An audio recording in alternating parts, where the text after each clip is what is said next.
62 black ships, cutting through the Atlantic like obsidian knives. 4,000 men who know no mercy, no fear, no forgiveness.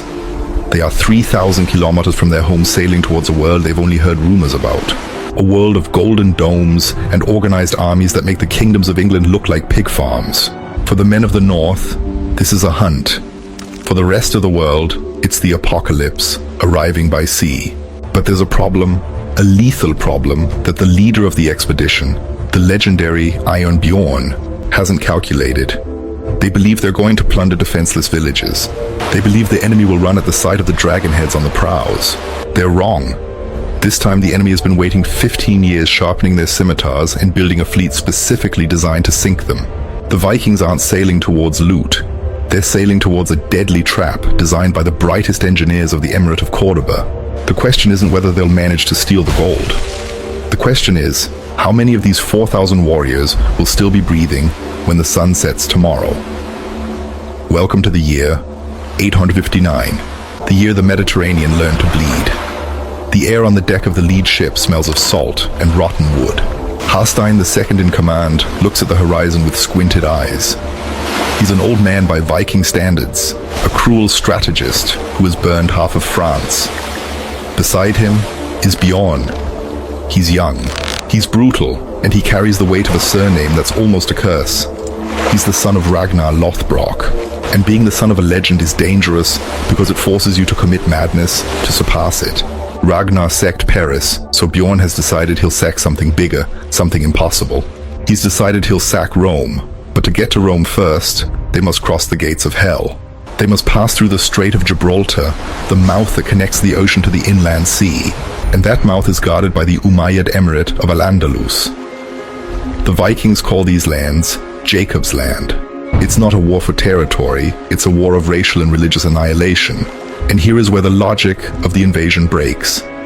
Any sensible general would have turned back. The coasts of Galicia and Asturias had already given them a bloody welcome. King Ramiro of Asturias hadn't offered them gold. He'd offered them steel, forcing them to flee south. The fleet is already battered. The men are tired. Fresh water supplies are dangerously low, and yet Bjorn orders the square sails hoisted and to speed south, towards Muslim territory. Why? Why risk 60 ships full of elite warriors on a fortified coast? The answer seems suicidal, but to understand it, you have to look inside the mind of a 9th century Viking. They don't operate under the rules of modern military logistics, they operate under the economy of prestige. Returning home empty-handed after being rejected in northern Spain would be a political death sentence. Bjorn can't return as Ragnar's failed son. He needs a victory so bloody and so rich that no one remembers the previous defeats. He needs the wealth of the Moors, but the Emir Mohammed Primo isn't scared in a wooden monastery. In Cordoba, hundreds of kilometers from the coast, messengers burst their mounts to bring the news to the palace. The Magyars have returned. The last time the Vikings came 15 years ago, they burned Seville to the ground. They hanged the men and enslaved the women. The national trauma in Al-Andalus was so deep that it changed state policy forever. The previous emir swore they would never be surprised again, and here is where the trap closes. While Bjorn and Harstein look at the Portuguese coast, thinking where to land for water and fresh meat, they don't see villagers fleeing. What they don't know is that for a decade and a half, the naval engineers of Al-Andalus have built a network of watchtowers and a rapid response fleet in the ports of Lisbon and Cadiz. They're not merchant ships. They're warships equipped with catapults and Greek fire, manned by professional sailors who know the currents better than their own hands. The Vikings believe they're invisible. They believe they have the element of surprise. But at dawn, on the third day of sailing, the lookout on Bjorn's ship shouts and points east. They're not seagulls, they're not clouds. They're sails, dozens of them. Triangular sails, lateen fast-cutting against the wind. The Emirates patrol fleet has come out to hunt them. The clash is imminent. In the open sea, the Viking longships are fast and light, perfect for beaching and going up rivers, but they're low, open and vulnerable to boarding from taller ships. The Andalusian ships are floating fortresses. The sound of Viking war horns breaks the morning. It's a deep, terrifying sound designed to freeze the blood. Shields line the gunwales. Shield wall shout the jarls. 4,000 throats roar to Odin. They're thirsty, they're furious, and now they have prey. Or so they think, because what's about to happen off the coast of Lisbon isn't a standard battle. It's the clash of two opposing military technologies, the heavy northern axe against the composite bow and southern engineering. Bjorn Ironside draws his sword. Haystein takes the helm. The first volley of Muslim arrows darkens the sun, and then the first Viking ship explodes. It doesn't break, it doesn't splinter, it bursts into flames. The Andalusians are launching incendiary naphtha projectiles. The liquid fire sticks to wood sails and the skin of the northern men. Water doesn't put it out. The screams of men burning alive mix with the crackling of wood. Panic, a feeling Vikings rarely experience. They'll be incinerated from afar. There's only one option: close the distance. Ram turned the naval battle into a land battle on wooden decks. They have to reach them before the fire consumes the whole fleet. Row, row, or die today here, yells Bjorn with his face smeared with soot. The Viking rowers, men with muscles of steel forged in the North Sea, plunge the oars into the water.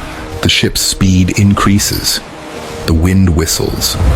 Arrows fall like rain. They're entering the kill zone, straight towards the Umayyad fleet. The impact is brutal. Wood against wood, metal against flesh. The chaos is absolute, but this is just the initial skirmish. What Bjorn doesn't know is that this fleet attacking them isn't the main army. It's just the bait. The real terror, the real power of the Emir awaits them further south, at the mouth of the great Guadalquivir River. The Vikings have just hit a hornet's nest, and now the whole swarm is coming for them. The impact is deafening. The prow of the lead longship, carved in the shape of a mythical beast, rams into the flank of the Andalusian galley with the force of a battering ram. Wood explodes into 1,000 splinters, throwing men into the murky, churning water. But for the Vikings, this isn't an accident, it's an invitation. Before the ship stops shuddering from the crash, the northern men are already in the air. They leap the abyss between the gunwales, shouting like possessed demons. They don't seek cover, they don't seek an honorable duel. They seek total chaos. Here on the slippery deck of blood and salt water, two worlds that never should have met clash. On one side, the rough, brutal steel of the north-heavy Danish axes, capable of splitting a shield and the arm holding it in a single blow. On the other, the lethal sophistication of the South soldiers in light chainmail, curved scimitars designed for slashing, and a military discipline inherited from Roman and Persian armies. A Viking berserker with bare torso and skin covered in runes painted with ash charges against 3 emirate guards. He takes a cut to the shoulder, then another to the thigh. He doesn't stop, he feels no pain. The adrenaline and mushrooms he's ingested before battle have turned him into a biological killing machine. He swings his axe in a deadly arc, decapitating the first guard and breaking the clavicle of the second. The third backs away terrified. In his eyes reads the question that will torment the whole Mediterranean in the coming months. What kind of men are these that don't die when wounded? But victory on this deck doesn't mean victory in the battle. From the command ship, Bjorn Ironside observes the panorama with tactical coldness. They've taken 3 enemy galleys, massacred their crews, but they've lost 2 of their own ships, consumed by that damned liquid fire that won't go out. Black smoke rises in thick columns to the sky, and then Bjorn realizes something that chills his blood more than the Scandinavian winter. The Andalusian ships aren't trying to win, they're trying to hold them. They're sacrificing ships and men just to slow the Viking advance, to keep them pinned in this spot in the ocean. Why would a commander waste resources like that unless he's buying time for something bigger? Cut the moorings. Leave the burning ships, roars Bjorn, his voice dominating the din of combat towards the south. Now it's an unpopular decision. Vikings hate leaving loot behind hate fleeing. But Harstein the veteran understands the order instantly. If they stay here another hour, the main fleet from Seville will fall on them and crush them against the coast. The rowers, exhausted and wounded, return to their benches. Drums mark a frantic, almost panicked rhythm.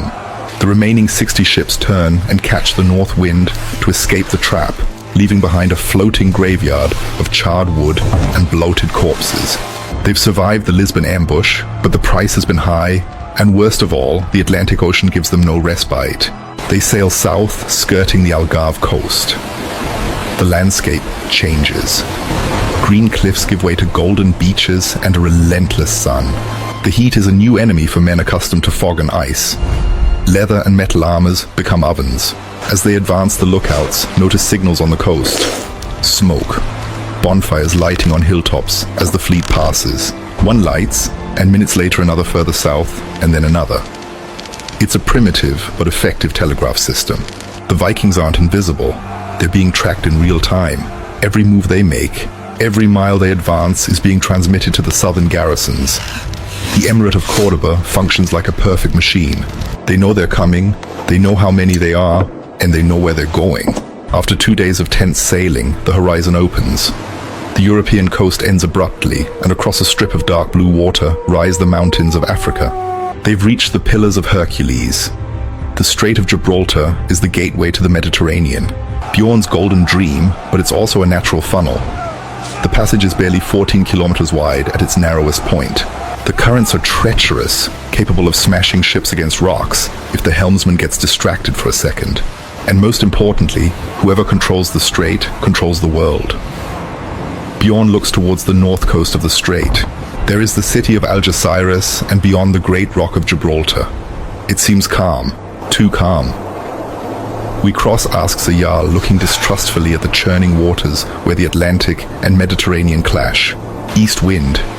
They haven't come from so far to turn back at the gate. They're going to enter the inland sea. They're going to do what no Viking has done before, on this scale. But upon crossing the threshold, upon passing the invisible line between the two seas, the reality of their situation changes drastically. The Atlantic was an open ocean where they could hide in the vastness. The Mediterranean is a closed lake, patrolled by ancient empires. They haven't entered a hunting ground, they've entered a cage, and the cage's guardian is about to close the door behind them. As the Viking ships venture into the blue sea, a shadow moves in the port of Algeciras. They're not warships, it's something worse. It's the silence before the storm. Because the Emir's plan wasn't to stop them at Lisbon. The plan was to let them in, let them get confident, let them venture so deep into the beast's belly that retreat becomes impossible. Bjorn feels the change in the air. The wind smells different here. It smells of spices, ancient dust, and danger. "Keep your eyes open," murmurs Haystein, caressing the hilt of his sword. "This sea doesn't want us here." And he's right, because barely hours after entering the Mediterranean, the first city appears on the horizon. It's not a fishing village, it's a walled city. Rich, proud Algeciras, the jewel of the strait. To the Vikings, it seems like a ripe fruit, ready to be plucked. They see the mosque's dome shining in the sun. They see the port warehouses. Greed replaces fear. They forget the Lisbon trap. They forget the smoke signals. They only see gold. Bjorn gives the order that will seal their immediate fate. To land will take the city before sunset. It's the classic mistake of the hungry predator. They lunge at the bait without checking for a hook. And in Algeciras, the hook is sharp and poisonous. What they're about to find behind those walls isn't a defenseless civilian population. It's a garrison that's been praying to Allah for the pagans to be stupid enough to try landing.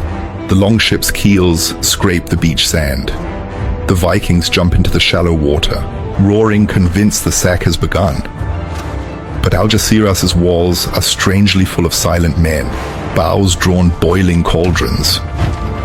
The massacre is about to begin, but this time the Vikings aren't the ones controlling the knife. Algeciras' sand doesn't stay white for 10 seconds. From atop the walls, a hand signal drops, and the sky darkens. It's not night, it's a cloud of arrows so dense it blocks the afternoon sun. The sound is repulsive, the wet thump of hundreds of iron tips piercing chainmail and flesh at once. Bjorn Ironside stops his run on the shore. What he sees isn't a battle, it's an industrial execution. Algeciras' defenders aren't fighting with berserker fury, they're fighting with mathematics. They shoot, reload, shoot. It's a mechanical rhythm, emotionless. And when the Vikings try to raise their shields to form a defensive wall, hurling javelins and retreating before a Nordic axe can even graze them. "To the ship's back," shouts Haystein, dragging a man with an arrow in his neck. It's the first time in years the great pagan army turns its back on the enemy out of pure tactical terror. They can't fight this, not on the beach, not under that rain of death. The The survivors throw themselves into the water, swimming desperately towards the longships, while the defenders laugh and keep shooting at the men floating in the sea. The fleet pulls away, battered and humiliated. They've lost good men, they've lost the fear factor. They can't go back north without passing the Lisbon fleet again. They can't stay here. Only one direction remains South Africa. Crossing the strait, the coast of what we now call Morocco rises before them. For a man from Scandinavia, this is like landing on the moon. The heat is stifling. The air shimmers. They reach the city of Nekor. Here the garrison is smaller. Here surprise is still possible. The rage from the defeat at Algeciras needs an outlet, and Nekor pays the price. The Vikings land like a plague. This time, there are no impregnable walls. They break the defenses in an hour. The massacre that follows is absolute. They sack the city to the foundations. But amid the pillage, they find something that stops Bjorn cold. The prisoners are dark-skinned men, Berber and African warriors that the Vikings call blue men for the dye in their clothes, or perhaps a bad translation of their legends. They've never seen humans like this. They touch them with curiosity and brutality, wondering if they're demons or spirits of the scorched earth. They capture dozens, not for ransom, but as exotic trophies, living proof they've reached the limits of the known world. But curiosity doesn't fill holes with gold, and Nekor is small. Bjorn looks at his stolen maps. His finger traces a line northeast towards the heart of the sea. There are islands, the Balearics and beyond Italy's boot Rome. The obsession shines in his eyes again. Africa has been a strange detour, a nightmare of heat and exotic blood, but it's not the grand prize. We sail at dawn. He orders. The real gold is in the islands. However, the Mediterranean has one last lesson to teach them before letting them advance. The Vikings are masters of the Atlantic. They know how to read the ocean's tides and storms, but the Mediterranean is treacherous. It has no tides, but it has winds that arise from nowhere. As they sail towards the islands of Mallorca and Menorca, the sky turns a sickly violet. The wind dies completely. The sea becomes a mirror of oil. Total silence. And then, the Mistral hits. A cold, violent northern wind descending from the Alps and smashing the sea with the force of a divine hammer. The waves, short and steep, begin to pound the ship sideways. It's not the long ocean swell that allows surfing. It's chaotic swell that breaks wood. The longships designed to flex begin to groan under the pressure. In the midst of the storm, a ship capsizes. 40 men loaded with armor and gold, stolen in Africa, sink like stones into the blue darkness. No screams, the wind swallows them. Bjorn lashes himself to his ship's mast, staring into the blackness. They're being pushed. Dragged violently eastward, nature is taking them exactly where they wanted to go, but at a speed that could kill them all.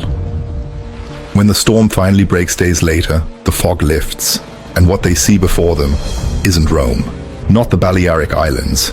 They've been diverted much further north. Before them, what seems to be the south coast of France stretches calm and rich.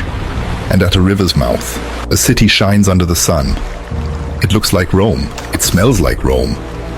Bjorn smiles. The gods he thinks have guided them through the storm, straight to their objective. Prepare the axes, he whispers. We've arrived at Rome, but Bjorn makes a fatal mistake. A historical error. That city isn't Rome, and the man ruling those lands isn't a defenseless pope, but a Frankish count who's been waiting for a chance to hang pagan heads on his walls. The geographical confusion is about to unleash a comic and bloody tragedy. The city rises before them, magnificent, built in white marble that blinds under the Italian sun. Its walls are high, its towers touch the sky, and the sound of church bells floats in the air. For a northern barbarian, this opulence can only mean one thing. Rome, whispers Bjorn with eyes bloodshot and greedy. The city of emperors. In reality, they're in Luna, an ancient Roman city on Italy's north coast. But Bjorn's geographical error is about to become the local inhabitants' nightmare. However, there's a technical problem. Luna's walls are formidable. A frontal assault would be suicide. And after the Algeciras lesson, Haystein isn't willing to sacrifice more men against stone and arrows. If they can't enter by force, they'll enter by deceit. Haystein hatches one of the boldest and most theatrical plans in Viking military history. They send a messenger to the city gates. The man carries no weapons. He goes crying with head bowed. Our leader has died, lies the messenger to the guards on the battlements. He repented his sins on his deathbed. Luna's bishop, a pious and perhaps too naive man, sees a divine opportunity. Converting and burying a pagan king would be an enormous spiritual victory. The heavy wooden and iron doors, those no axe could have broken, begin to open slowly with a groan of rusty hinges. The funeral procession enters. A group of unarmed Vikings carry a heavy, rough wooden coffin. They walk solemnly towards the cathedral, surrounded by priests, waving incense and chanting in Latin. The whole city comes out to watch. Luna's citizens observe curiously these blonde giants mourning their leader. The atmosphere is peaceful, of religious triumph. The coffin is placed before the main altar. The bishop raises his hands to begin the mass. The silence is absolute, and then the coffin's lid flies off. Haystein isn't dead. He jumps from the box with sword in hand, roaring like a trapped beast. Before the bishop can finish his Latin prayer, Haystein's blade pierces his chest. It's the signal. The Viking mourners pull axes and knives hidden under their clothes. At the same time, the rest of the army, waiting hidden near the open gates, bursts into the city like an unstoppable tide. The cathedral becomes a slaughterhouse. Blood stains the white marble altar. What follows isn't a battle, it's systematic looting. The Vikings take everything. The gold from chalices, silks, from nobles to young women. Bjorn sits on the bishop's throne, drinking sacramental wine, convinced he's the new Caesar. He's conquered Rome, he's surpassed his father, but the euphoria is short-lived. While interrogating survivors, dragging a local merchant before Bjorn, the truth comes out. The man, trembling, explains between sobs that this isn't Rome. Rome is hundreds of kilometers south. This is just Luna, a provincial city, a pale shadow of the capital. Bjorn's face darkens. The shame is worse than defeat. They've used their best trick. They've risked everything to sack a second-rate town. Kill it, orders Bjorn coldly. Leave nothing. If it's not Rome, it'll be ashes. They load the ships with Luna's loot. But the atmosphere in the fleet has changed. They're far too far. They've awakened all of Italy's wrath, and the Strait of Gibraltar is still blocked by the Muslims. The question now isn't what else can they steal, but how the hell are they going to get out of this closed lake alive? To return home, they must cross again through the jaws of the Emirate of Cordoba. And this time, Emir Mohammed Primo isn't going to send a patrol. He's assembled the largest fleet the Western Mediterranean has seen in centuries. The Vikings believe they're the hunters, but as they turn their ships west towards the exit, they don't know they're sailing straight into a wall of fire and wood waiting for them in the strait. The Mediterranean Sea is a honey trap. It's calm, it's beautiful, and it seduces you to stay too long. And the Vikings have stayed too long. They sail west back to the exit. But their ships are no longer the agile predators that entered months ago. Now they're obese beasts, slow settling dangerously low in the water. The holds are crammed with silver, silks, gold chalices, and slaves captured in Africa and Luna. Greed is their anchor. A heavy longship is a dead longship, but no man aboard is willing to throw his fortune overboard for speed. It's the sunk cost fallacy turned death sentence. As they approach the Pillars of Hercules, the mood changes. The sky clears, revealing the unmistakable silhouette of the Rock of Gibraltar. It should be the gate to freedom to the Atlantic Ocean and the way home. But the horizon is blocked. Emir Mohammed Primo has kept his word. He hasn't sent a blocking squadron. He's deployed an armada. 20, 30, 40 Andalusian war galleys form an unbroken line from coast to coast. They're not patrolling. They're waiting. They've had weeks to study the currents, position with wind advantage, and prepare their war machines. Bjorn Ironside looks at the wall of wood and lateen sails from the prow of his overloaded ship. He knows basic math. 60 heavy-tired Viking ships against a fresh, technologically superior fleet. No passage, murmurs Haystein. They want us to surrender, but Vikings don't surrender. Surrender means slavery or public execution in Cordoba. The only option is to break through the wall. Full sail. Prepare for impact, shouts Bjorn. It's an act of desperation. The Vikings try to repeat the Lisbon tactic, close the distance and board. But the Andalusian admiral, a man named Hashim ibn Abd al-Aziz, has learned the lesson. He doesn't let them get close. When the Vikings enter range, the sky rains fire again. Catapults on the Arab galley's decks launch sealed ceramic pots. Upon breaking against the Nordic ship's wood, they release naphtha. Seconds later, flaming arrows ignite the liquid. The sea becomes hell. This time, the massacre is one-sided. The Viking ships too heavy to maneuver can't dodge the projectiles. One after another, they become floating pyres. The slaves chained in the holds scream as smoke chokes them before flames reach them. Molten gold runs across decks. Bjorn watches his fleet disintegrate. 20 ships burning in the first 15 minutes. Men jumping overboard where Muslim archers hunt them like ducks in a pond. Discipline breaks. It's no longer a battle, it's a race for individual survival. Throw the cargo. Throw everything, yells Haystein. It's the most painful order a Viking can hear. Reluctantly crying with rage, the warriors begin tossing silver chests, statues and armors overboard. The ships, lightened of tons of dead weight, rise a few inches in the water. They regain some of their legendary agility, but the encirclement is nearly perfect. Amid the chaos, Bjorn makes a mad decision. He sees a gap in the enemy formation near the African coast, where currents are more violent, and rocks, dangerously close to the surface. No sane captain would sail there. It's suicide. That's why the Andalusians haven't blocked it towards the rocks. Orders Bjorn, turning the helm violently. His ship, followed by a handful of survivors, charges towards the white foam where waves break on reefs. Wooden hulls scrape submerged stone. The sound is agonizing, like breaking bones. A ship behind his guts itself on a rock needle and sinks in seconds. But Bjorn's ship passes, and Hastein's too. They emerge on the other side, battered, with torn sails and decimated crew, but they're in the Atlantic. They look back. What they see is carnage. Of the 60 ships that tried to cross, only 20 made it. 40 ships lost. 2/3 of their army dead or captured. Thousands of men, tons of gold, all at the strait's bottom. They've escaped, yes, but they're not conquerors returning home. They're fugitives. The silence on the surviving ships is sepulchral. No songs, no boasting, just the sound of wind and the moans of the wounded. Bjorn looks at his empty hands. He's lost more men in an hour than his father in his whole life. Yet fate has a twisted sense of humor, because as they lick their wounds and head north, believing the worst is over, they forget a crucial detail. They have no food. They've thrown supplies overboard for speed. No water, and they're in the middle of the Atlantic. To get home, they need one last stop. A stop in a land that already hates them, on a coast that already rejected them. They have to touch land again in the Christian kingdom of Navarre. And there, in Pamplona's mountains, awaits a surprise that has nothing to do with ships or fire, but with a kidnapping that will change the whole expedition's economy. Bjorn and Hastein, desperate, are about to commit a final act of audacity that either saves them from total ruin or finishes burying them forever. The Atlantic isn't an ocean. It's a saltwater desert that kills you with thirst while rocking you.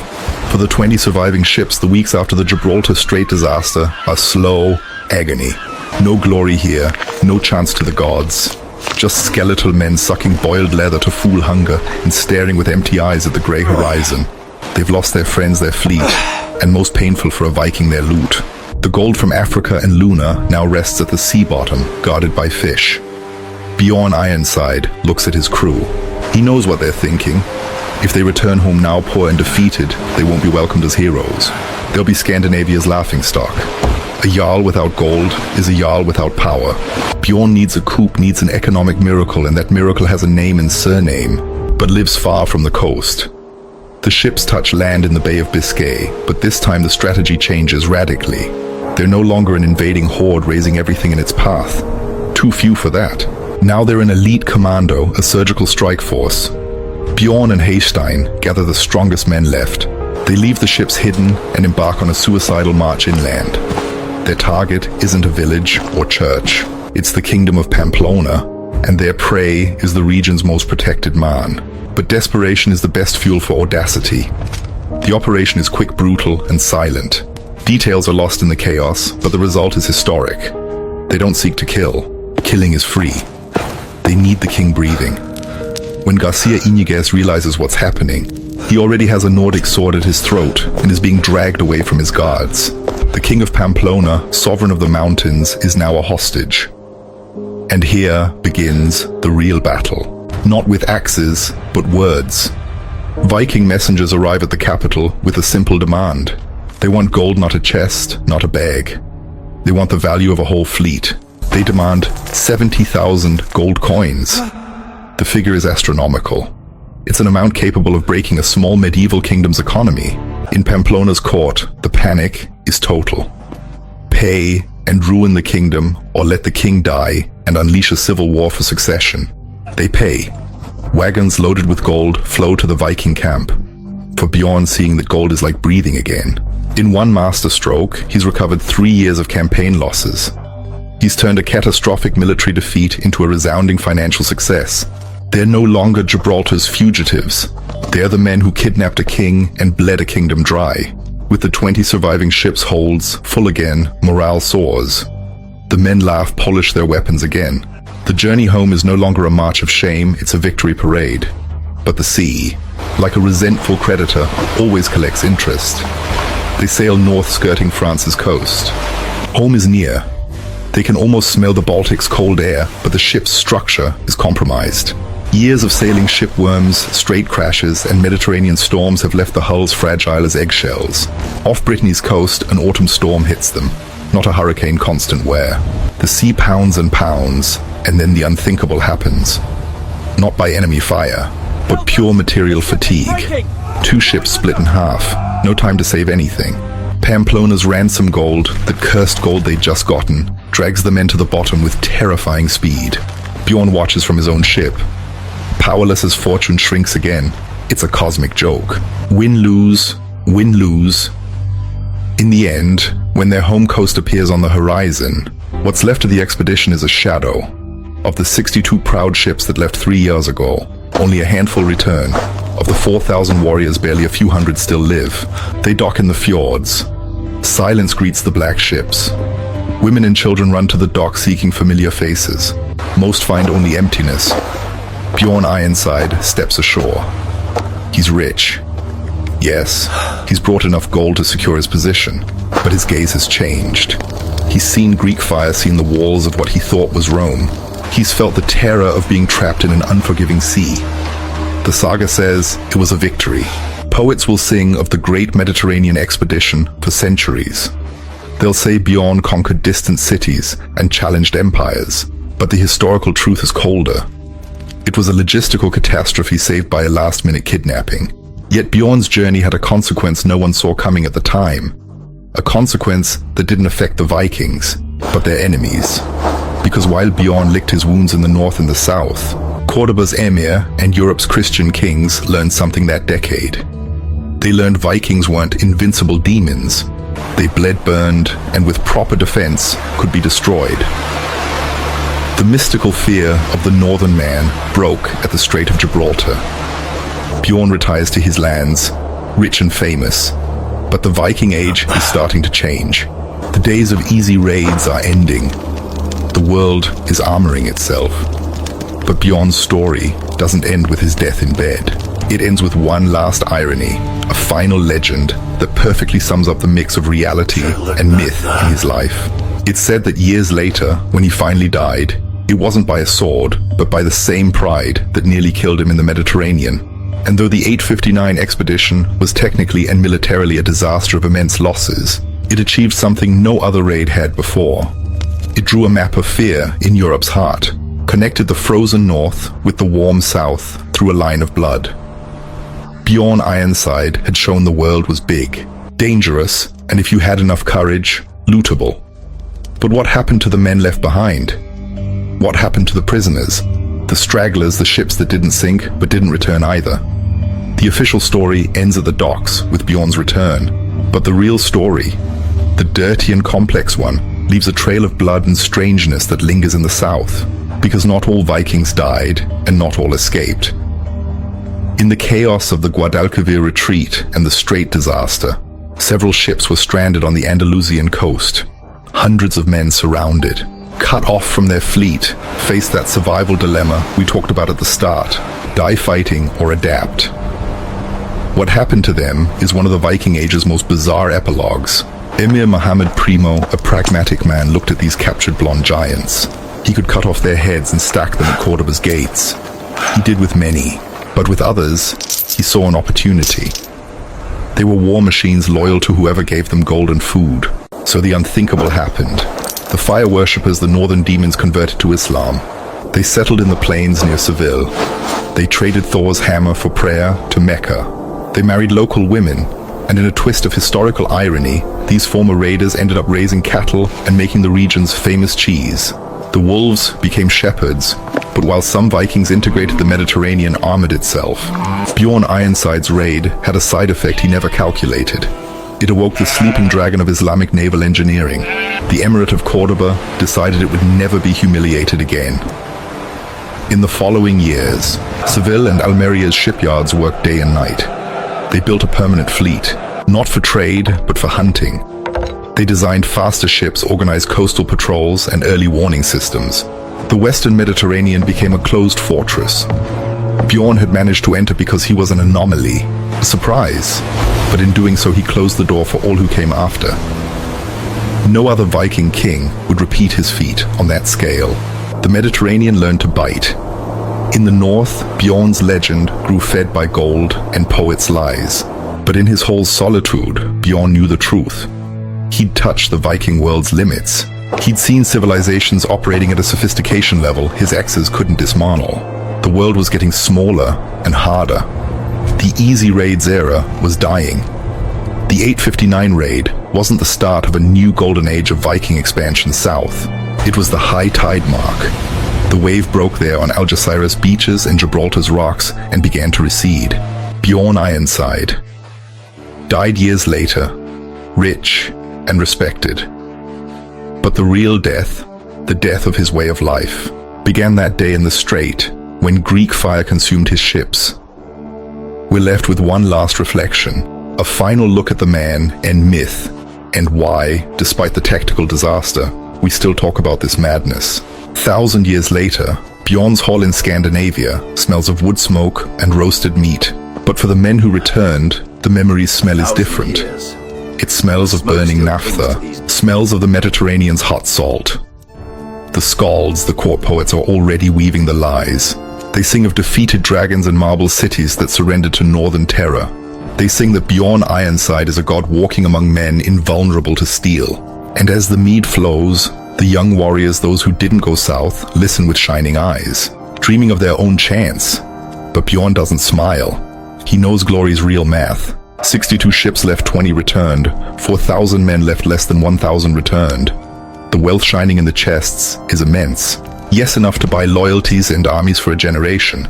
But the cost has been a generation of veterans' annihilation. The nickname Ironside takes new meaning in that hall's dimness. It's not about magic, not about impenetrable skin. It's about being the only man able to walk through a hell of liquid fire, poisoned arrows and killer storms, and emerge breathing on the other side. His iron isn't his strength, it's his absurd ability to survive his own mistakes. Outside, the northern winter begins closing the fjords with ice. The sea turns grey and hard. The 859 expedition marks an invisible line in time's sand. It was when Viking expansion crashed into an unbreakable wall. In the north, in England and France, they fought fragmented feudal kingdoms, but in the south, they touched organized superpowers' edge. The Emirate of Cordoba and Byzantine Empire. Though they only grazed, it operated with logistics and technology that made Vikings seem what they really were. Brave pirates and open wooden ships. Bjorn looks at his sword. It has nicks from Saracen steel. He'll never return. He knows. No one will return with such a fleet. The Vikings' deadliest weapon. Surprise is spent. The south is awake. Watchtowers in Spain, chains in Italy's ports. Patrol fleets in North Africa. The world has closed, but there's a triumph no one can take from him. Not even historical truth did the impossible. He sailed farther than his father Ragnar, crossed the ocean, the Forbidden Strait, raided 3 continents, and returned to tell it. He's bought his immortality, not with strategy, but pure, brute audacity. The youths in the hall shout his name. Bjorn, Bjorn. They toast the conqueror of Rome, though it was lunar. They toast the man who challenged the world. Bjorn raises his cup, drinks. The taste is sweet, but the aftertaste bitter. He's won the fame game, but lost the war game. The Viking era in the Mediterranean didn't end with a whimper centuries later. It ended here with these broken ships' return and these rich but traumatized men. The hull door opens and a gust of icy wind and snow enters. The hearthfire flickers, casting long shadows on walls. Shadows like lateen sails and curved scimitars. Bjorn Ironside closes his eyes. In the darkness, he can still see Greek fire burning on the strait's black water.